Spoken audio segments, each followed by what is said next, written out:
So in 1992, I started working for a welfare to work industry office, and I created a system that saved them money in the sense of stationery and paperwork and filing systems that was a lot more efficient in the way that the staff were able to work. Having done it for one office, I was asked to do for 40 offices, and I had just at that time become a single mom. I had walked away from my arranged marriage, so I was quite vulnerable in the sense, like, you know, I didn't want to lose my job. Whereas working for the welfare to work, I was encouraged by a lot of people to go on benefit because I would have been a lot more better off on benefit in the sense of childcare and everything. But this is not something that I felt I wanted to go with, because I personally grew up believing that nobody owes me a living.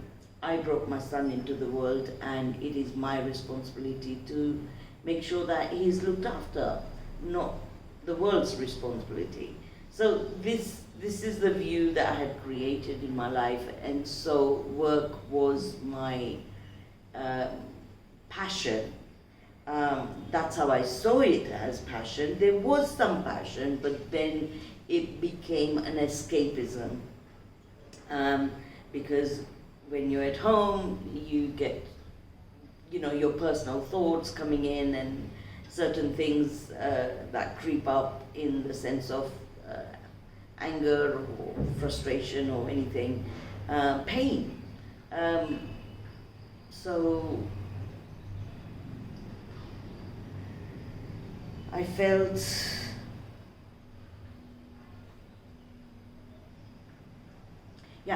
to throw myself into work.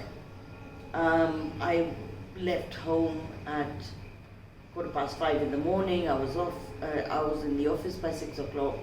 Didn't get home till 9:30 or 11 even.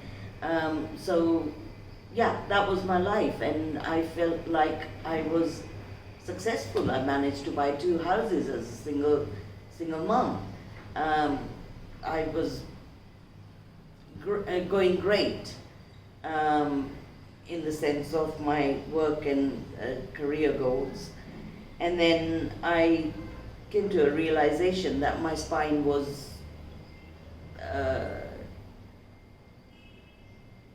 deteriorating, and I was going to be in a wheelchair.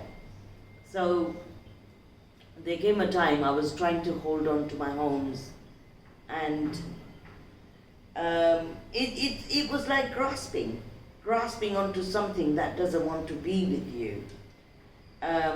The reason I say that is because the way my future was looking was where I would be in a care home. There would be care needed, like in a wheelchair. I would need someone to look after me. So the properties I had would have been sold in order to pay like 2,500, 3,000 a week in pounds. So my properties were going to go back somewhere anyway. It wasn't going to be where I could leave it for my son or anything, because the mortgages weren't paid either. So anyway, I just let it go. I came to a stage where I said, you know, I can't grasp onto something that doesn't want me, you know. So I let go of everything. I let go of my house in time. Then I started letting, you know, my car went, so I let go of the car. And slowly but surely, I just felt completely free. Instead of feeling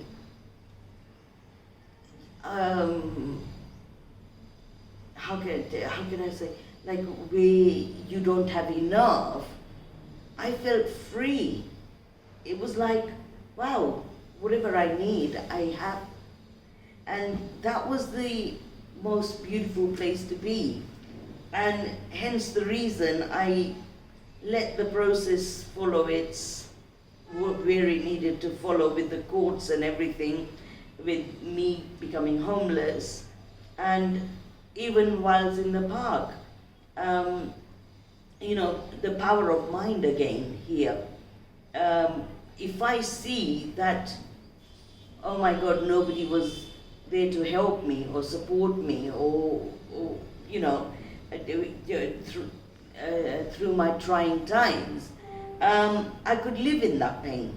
But to accept that, yes, it's happened, and how do I carry that in my thought, then, you know, for me, it's like I had enough. I was better off without what I was trying to grasp, in the sense of it was so heavy.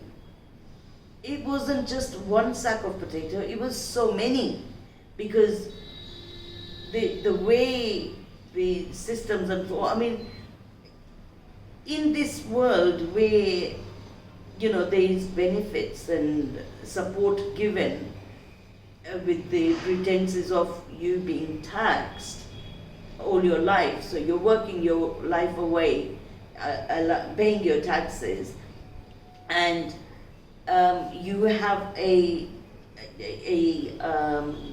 how can I say, a reward, or you pay people who are single moms, or you pay people who are disabled. Is there anything that you take into account when someone who could have claimed and lived all their life by meeting the alignment of your benefits, when they ignore and still work hard and pay their taxes, when they are at the lowest, in the sense of health and financially, because the health costs money too, with treatments and that. So